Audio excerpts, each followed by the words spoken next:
What is up, guys? MKBHD here, coming at you from a hotel room in California with a quick and scrappy video, but I promised that I would share this with you guys when I got hands-on, when I got to see it, and I finally got to see it. Motorola finally had their pretty low-key event tonight, and I just show anyone who thinks that smartphones are getting boring, just show them this video. So I'm gonna go ahead and apologize right off the top for the absolute worst lighting conditions I have ever seen in a hands-on area. Motorola, why did you do it like this? Please never do it like this again. But nevertheless, I got some angles for you of the new Razr and my initial impressions, and I'm just fascinated by this thing. So I've never owned actually the original Razr, but all my friends did, and this new folding phone version is pretty much the same size as that flip phone from back in the day, one of the best-selling phones of all time. So it fits in the hand the same way, it's still super thin like the original, it's got the chin like the original, but it's basically a modernized 2020 version. Now, I've been talking over the past few months about all these different various ways to do a folding phone. This is going to be the favorite for a lot of people, and it's of course a vertical folding screen. So this is a 6.2 inch 2142 by 876 OLED display on the inside. They call it a flex view display. And on the outside, similar to the Galaxy Fold, you have a smaller display, a 2.7 inch 800 by 600 G OLED panel. That's going to be called a quick view display. And so of course, when you fold it down, the phone is literally half the size, just the way the original was. It really is something special. So I naturally had, like you might have, some questions about it. I only got to spend about an hour with it in the terribly lit hands-on area, so I'm gonna have to get my paws back on it again to do a full review and really get into the phone. But the first major question is, like, how well is it built? Is it really built well? Like, we've seen folding phones break, so what is Motorola doing to prevent that?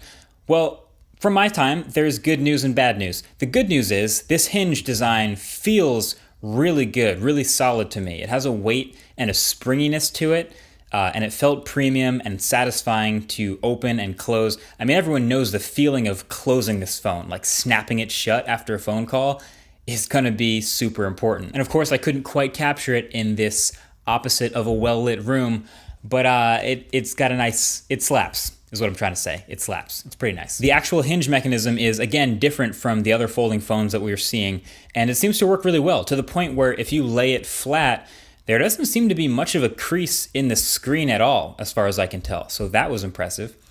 But the bit of bad news is, I still think it's gonna be a bit delicate. There's still gaps on the sides, and it still does look like a pretty complex hinge, so it sort of interrupts the otherwise pretty clean, angular throwback design. Also, when you start to fold the phone shut, you can see the bottom of the phone sort of start to tuck into the chin just a little bit, like you see that down there? You might not notice it at first. Sam Sheffer had to point it out to me, but it's worth showing. Definitely gonna have to get this phone in the hand though for longer than an hour to see what the durability is like. But speaking of the chin, what's in there? Because that's a pretty big chin on this new Razr.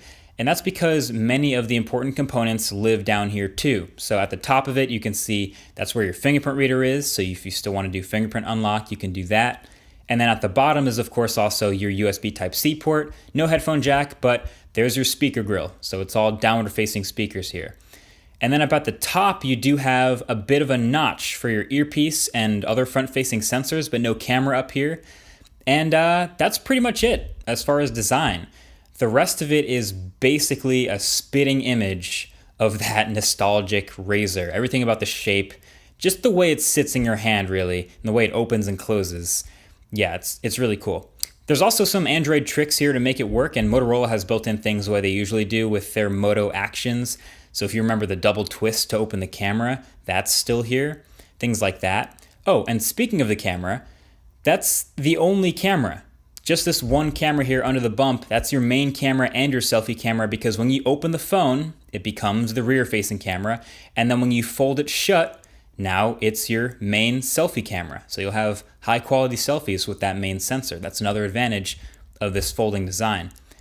And the aspect ratio, just to note, it is 21:9 when it's open. It seems pretty tall and skinny, but it's really not too crazy for a phone. I mean, ask Sony. It fits a video full screen and doesn't cut off too much if you're into that. Apps will work regularly without having to be adapted instead of looking funky in some square aspect ratio. is looking good here. And one of the main things I really want to test more is the continuity between open and closed. I need to figure out how well that works.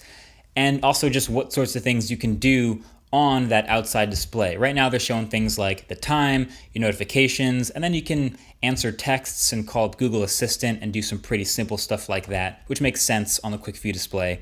But that looks to be about it. And then the specs, for anyone interested, are upper mid-range, I would say, so not totally all-out flagship, but you got a Snapdragon 710 here, 6 gigabytes of RAM, and 128 gigs of storage built in. It's also supposed to be splash-proof according to Motorola, but there is no official IP rating, so I wouldn't go around crazy submerging it or anything like that. And the camera spec is 16 megapixels at f1.7 with no optical image stabilization. And then the official battery size is 2,510 milliamp hours. So definitely on the small side for a phone with, let's be honest, a pretty big 6.2 inch display. But that's part of the price you pay to get a phone as crazy thin as this Razr is. And then this whole thing, this whole package is gonna retail for $14.99. Yes, $1,500, and it'll be available in January 2020. So here's the thing. I want one. I'm gonna want one of these, but not in like a smart, like this is gonna be a good phone objectively type of way. It's definitely much more of a throwback, nostalgic way, and people who are younger than me won't even really understand that nostalgia. And also, a 6.2 inch display. I kind of already have that, and it already fits in my pocket, so part of me was sort of hoping for an even bigger display to make the whole folding thing more worth it. But the fact that I could fit a 6.2 inch display in my pocket in a wafer size thing the size of the Razr is still pretty sweet. I don't know, for me this is not the type of thing where I'm gonna nitpick a lot. You've noticed this with the way I've talked about other first generation folding phones. Like, yeah, sure, I wish this one had a high refresh rate display. I wish it had a Snapdragon 855. I wish it had a headphone jack. I wish it had faster fast charging than the 15 watts that it supported. I wish it had a bigger battery. All these things that I wish it had that would have made it even better, but I'm not gonna nitpick because it's just that next level form factor change that I'll nitpick the next versions of this phone. How about that? Like, it's clearly not going to be the best buy for most people, but if you could give me one piece of tech from 2019 to bring back to show someone in 2003, I think it would have to be this guy. But anyway, that's pretty much it for my first thoughts and impressions and hands-on with the thing. Sorry again for the extremely scrappy quality, the handheld mic, all this stuff in a hotel room. But now that you've seen it, what do you think of the whole Razr folding phone concept? Is this actually the best version of a folding phone, or would you have liked to see a bigger screen like me? Let me know in the comment section below. I'm sure we'll be chatting away. Either way, thank you for watching. Catch you guys in the next one. Peace.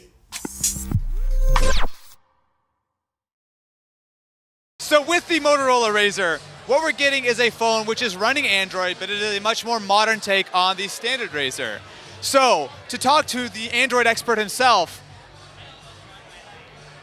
hi, don't you love these video conditions?